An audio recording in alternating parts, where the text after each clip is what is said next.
नमस्कार दोस्तों, Ambala breaking news में आपका स्वागत है। और इस वक्त की बड़ी और अहम खबर चुनावों को लेकर सामने आ रही है। और बीजेपी जेजेपी का जिस तरह से हरियाणा में गठबंधन है, उस गठबंधन के तहत जेजेपी ने अम्बाला में कुछ सीटें मांगी थी पार्षद पद का चुनाव लड़ने के लिए, तो उसको लेकर अम्बाला से ये बड़ी खबर सामने आ रही है कि बीजेपी ने 5 सीटें जो हैं वो जेजेपी के खाते में डाल दी हैं और जेजेपी ने अपने उम्मीदवार जो हैं वो इन सीटों पर उतार दिए हैं। हालांकि अम्बाला के लिए बीजेपी ने अभी तक उम्मीदवारों की घोषणा नहीं की है, लेकिन जेजेपी ने अपने 5 उम्मीदवार जो हैं वो 5 वार्डों में उतार दिए हैं। कल तक ये उम्मीद लगाई जा रही थी कि जेजेपी को अम्बाला में शायद निराशा मिले, क्योंकि लगातार जिस तरह की खबरें सामने आ रही थी तो यही कहा जा रहा था कि अम्बाला में जेजेपी का जो ज़्यादा हम ये कहें कि वर्चस्व या यूँ कहें कि जेजेपी जो है वो अम्बाला में कहीं भी नज़र नहीं आती। तो उसके मद्देनज़र ये कयास लगाए जा रहे थे कि शायद अम्बाला में जेजेपी को कोई भी सीट ना दी जाए। लेकिन बड़ी खबर ये आ रही है कि अम्बाला में जेजेपी को 5 वार्ड जो हैं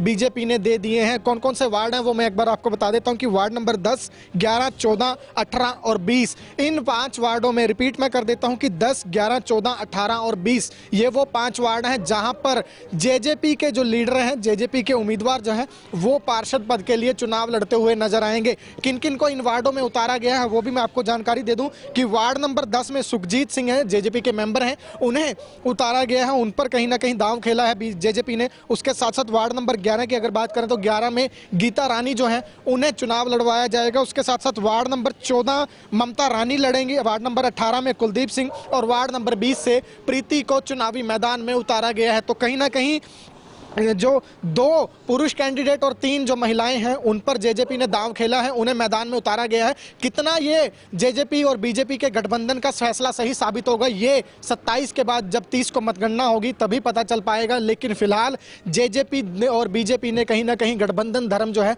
वो निभाया है और जेजेपी जिस तरह से कुछ सीटें मांग रही थी वो सीटें बीजेपी ने जेजेपी को दी हैं। और अब ये 5 लोग जो हैं वो जेजेपी के चुनाव लड़ते हुए नजर आएंगे। इन 5 वार्डों में बीजेपी अपना कोई भी नुमाइंदा खड़ा नहीं करेगी, क्योंकि दोनों पार्टियों में गठबंधन है। मैं एक बार रिपीट कर देता हूं कि वार्ड नंबर 10, 11, 14, 18 और 20 ये 5 वार्ड जो हैं वो बीजेपी ने जेजेपी के झोली में डाल दिए हैं। अब बड़ा सवाल यही उठ रहा है कि क्या जेजेपी इन 5 वार्डों में जीत हासिल कर अपने गठबंधन को और मजबूत यहां से कर पाएगी या नहीं। अपडेट चुनाव से लेकर आपको देते रहेंगे, हर एक अपडेट दी जाएगी आपको। आप जुड़े रहिए हमारे साथ हमारे Facebook page Ambala breaking news पर, हमें यूट्यूब पर भी सब्सक्राइब करें और साथ साथ अम्बाला ब्रेकिंग न्यूज़ की ऐप भी डाउनलोड कीजिए।